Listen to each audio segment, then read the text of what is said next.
Hey guys, welcome. What was that? Hey guys, welcome back to my channel. So today I'm going to show you some products I've really been liking in the past month of August. I'm also going to show you some products that I really have not been liking the past month. If you've been around on my channel for a really long time, then you remember when I used to do disappointing products videos fairly often. I did a couple of them and I just stopped doing them for multiple reasons, but regardless of those reasons, I'm going to start implementing in some disappointments just to balance the scale. I feel like it's like if, oh my god, my hand is so, I've been doing swatches as you can see. Yeah, I feel like I've just been like a favorites video is like overly positive and it makes it seem like I like every single product in the world, and then I feel like a disappointing products videos is so negative and you guys think that I'm like Satan himself that like literally hates every single product in the world, and I just feel like it's gonna equal the scale if I do a little bit of both in each video. So yeah, that's the plan. Hopefully you guys like this new format. Let me know in the comments down below. I'm pretty sure a bunch of other people do it like this now, so it's not like an innovative idea, but this is the way I'm gonna do it from now possibly on. So yeah, anyways, let's just get right into the video because I've got a lot to show you. First product I have to show you today is the Este Lauder Double Wear Nude Water Fresh Makeup. I'm sure you guys know about the Double Wear Este Lauder foundation that has so many people obsessed with it. It's been around forever, I feel like. So when I heard about this one coming out, I had very high expectations, and let me tell you, they met those expectations and surpassed those expectations for sure. I'm in the shade of Fresco, the same shade that I wear in the Double Wear, which this actually is Desert Beige. It's my tanner foundation. Yeah, I'm obsessed. It's got light to medium coverage. You could definitely have it be very light, and you can definitely have it be almost full coverage, so it's very buildable in that sense. It's very dewy. It's just gorgeous. It does not have flashback, although it has SPF 30 in it. I tested it with flash photography at night and it was totally fine, which made me so happy because I could wear this every single day and not complain. So next product I have to talk about is the iconic London Illuminating Drops. I know you guys have probably heard about these on a million different channels, but I finally have been using them consistently enough to tell you whether I like them or what, and I can tell you that I'm pretty much obsessed. And the way that I use them is putting them under my foundation, so I prime my skin and then I put on the iconic drops wherever I would put a highlight, and then I put foundation and concealer on, and it like glows through my foundation and looks so pretty. So I'm obsessed. This is in the shade Shine. I'm not sure how many other ones they have, but I'll give you a little swatch. Don't mind me, my hands already have a little bit of swatches on them already, so they're a little dirty. It has a really gorgeous pink reflect that blends out really, really nicely. I personally don't like cream highlights generally, just because I like to powder and get everything set, and I feel like it looks weird when you powder over top of a liquid highlight, and I want there to be powder there. So I'm usually really iffy about it, but putting it under the foundation just makes it look so beautiful. I'm obsessed. So yeah, I've been using this pretty much every day. I actually didn't use it today, mostly just because I forgot. That's one thing that is kind of annoying about this, is that if you forget, you're kind of like screwed, but I still love it and I still plan on using it pretty much every day. Moving on, I have the Dose of Colors Desi X Katie collab, the eyeshadow palette. I have the shade Turboson on my lids right now. I think that these shadows are really, really pretty. I thought that it was going to be annoying having to apply with your finger, especially with me having nails on, but I honestly didn't have an issue with it. It just was fine and it applied really, really pretty. Usually when I hear it's a finger, like you have to apply with a finger, I'm automatically like no. But I really want to give these a try, and I'm glad that I did because I love them so much. I just think that they're really, really pretty and a great thing to have in your collection. And yeah, that's pretty much it. I mean, I just really like them. I think that they're great shadows and probably one of the best recent collabs to come out, in my opinion.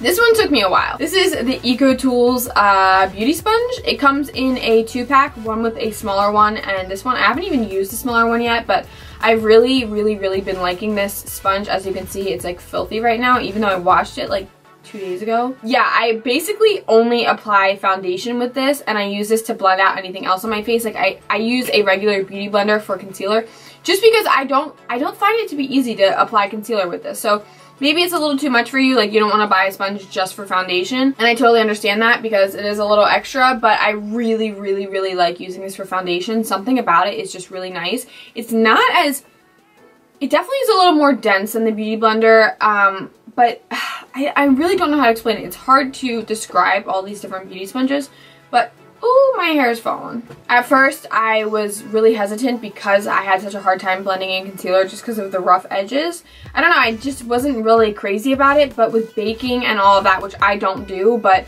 it's like, I just really like this sponge. I think it's really good. So if you're one day in Ulta and you want to try it out, I would definitely say to try it out. It's good. Alright, so now moving on to the disappointing products portion of this video. Honestly, I hate doing this. I used to make them all of the time, disappointing products videos, but it's just, I feel mean. Like, I feel like I'm offending everyone when I do this, but whatever. All of that aside, disclaimer, if it doesn't work for me, that doesn't mean that it's not going to work for everybody. It's just like, sometimes you have preferences, and sometimes you have different skin types and skin tones and all of that, and sometimes the product just doesn't work for you. That's fine. If I say a product that I love in this video and you're like, oh my god, I hated that product, or vice versa, it's fine. It doesn't matter. It's just opinions, you know? So take it with a grain of salt. Don't take it too seriously. It's just makeup. Not a big deal. So let's just talk about these products. So I'm sure you're not surprised to hear the Subculture Palette has extremely disappointed me this month. Or I think it was actually last month, but whatever. Actually, I hate to say it. I'm wearing the Subculture Palette on my eyes right now, and it took me freaking forever to do my eyeshadow, and I only used one shade from the palette, which is called Axis. I did try to use the shades Dawn, Destiny, Adorn, All-Star, Mercury, Axis, Rowdy, Edge, Fudge, and Electric. Actually, I used Roxy too. I used every single shade except for New Wave and Cube, I think. What I'm saying is I got a fair amount of use out of this product. I gave it multiple tries. Multiple frustrating tries, let me say. It's so hard for me to say this because honestly, the Modern Renaissance palette is my all-time favorite makeup palette. Seriously, like, it's my favorite ever. And that palette's really powdery too, so it's really not the powderiness of it that bothers me. Like, it is what it is, you know? But it's the unblendability of it. That's what's like, oh my god, like, what is wrong with it? It drives me crazy. It's like so frustrating because the colors are stunning. I love them so much, but it's like, mama, they don't blend. Oh my god, my hair is a mess. I don't know what to do about it, but we're just gonna ignore it. Alright, so once again, I'm just like digging myself into a grave. I feel so bad, but it is what it is, you know? The next disappointing product I have to talk about is this Tarte Clay Stick Foundation. Yeah, I gave this probably about 10 tries. I tried so many times because I saw it look so good on other people and I just wanted it to work for me. But it literally just like looks like a layer on top of my face. Like, it won't melt into the skin no matter what I do. And then if I put like a light layer, it just lifts off of the skin with any product. Like, I've used a brush to apply it, I've used a sponge, I've used, that's it, but still, that's like, what else am I supposed to use at that point? It just doesn't work for me. It's a shame though, because the color is absolutely perfect for my skin tone. Like, seriously, it's the perfect color, but it just does not work for me at all. It's just very sticky and thick, and it's like, even with the lightest layer, it feels like so much, but it looks like there's nothing on my skin. But like, not in a good way, like patchy, and like, it's not good. It makes my skin look dry. Like I said, it's not good for me, but oh my god, I just thought of another disappointing product. Oh, I feel so guilty. I'm sorry, Tarte. I love most of your products. You had a favorite in my video, but I have another disappointing product from you. This is the Tarte Smooth Operator Amazonian Clay Finishing Powder. This was actually recommended to me from an employee at Ulta.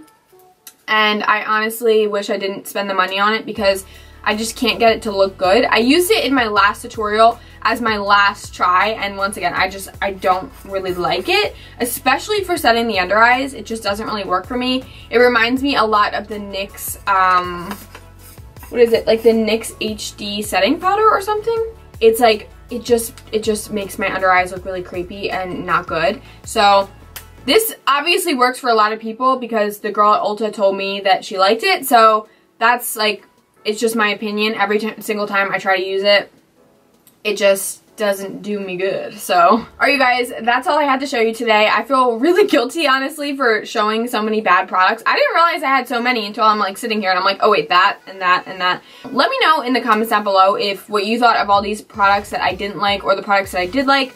I'm curious. So anyways, I hope you guys enjoyed this video. If you did, don't forget to give it a thumbs up. Don't forget to subscribe. I make new videos every single week, so you can catch those. Also, you can follow me on Instagram, you can follow me on Snapchat, Twitter, and Facebook. Also, you can turn on the notification bell. Like I said in my last video, I'm not going to pressure you, but it would be cool. And I think that's it. I will see you in my next video.